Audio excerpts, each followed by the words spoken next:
Good morning. It's another great day that the Lord has made, and we are going to rejoice and be glad in it. My name is Tofika Rao. If you're joining me for the very first time, and right here, I just want to spread love, positivity, and growth together. Now, as usual, I'm so excited to share with you on today's leadership theme, which is captioned Stay on the Course. And of course, it is taken from the book A Leader's Heart by John C. Maxwell. So now, we cannot talk about staying on the course without talking about intentionality. What does this mean? It means that to be intentional means working with the purpose and making every action count. And guess what? Successful leaders are intentional. And of course, that usually helps leaders to stay on the course. They know what they are doing and they are doing it.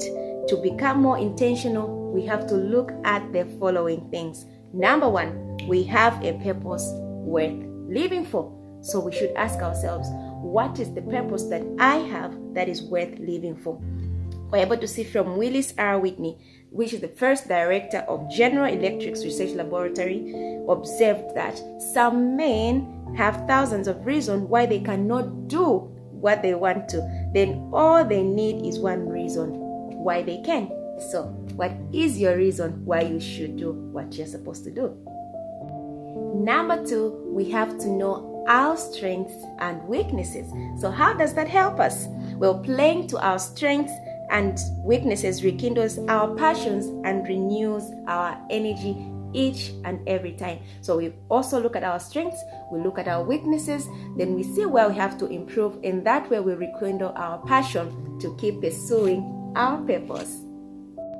Number three, what we have to do is prioritize our responsibilities, because once we know why we have to do certain things in life, it becomes much easier to figure out the what and when. So when we prioritize, it will help us to know when to do it and why we are doing it. And number four, we have to practice saying no. Oh yes, you got me right. Why is that important? You can't accomplish much without focus. If you try to do everything that anyone tells you without putting your own responsibilities first, then definitely you are killing your purpose. So we have to practice saying no.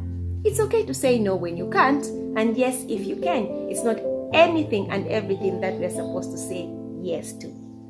Number five, which is the last one on what can help us to stay on the course, is commit ourselves to long-term achievement. Why is that important? Most victories in life are achieved through small incremental wins. We have to be committed to do that which is required to fulfill our great purpose each and every time. Little by little, we'll be proceeding, and before we know it, we'll be living our purpose.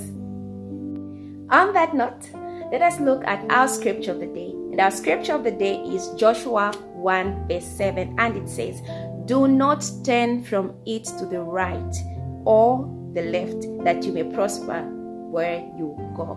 That means if our yes is a yes, let us focus on that. If this is the path that we're supposed to take, let us focus on that. Not today we are on the right, tomorrow we are on the left. For us to stay on course, we have to make our path straight. Let the right be a right and the left be a left. And our leadership quote of the day is, "The first task of a leader is to keep hope alive."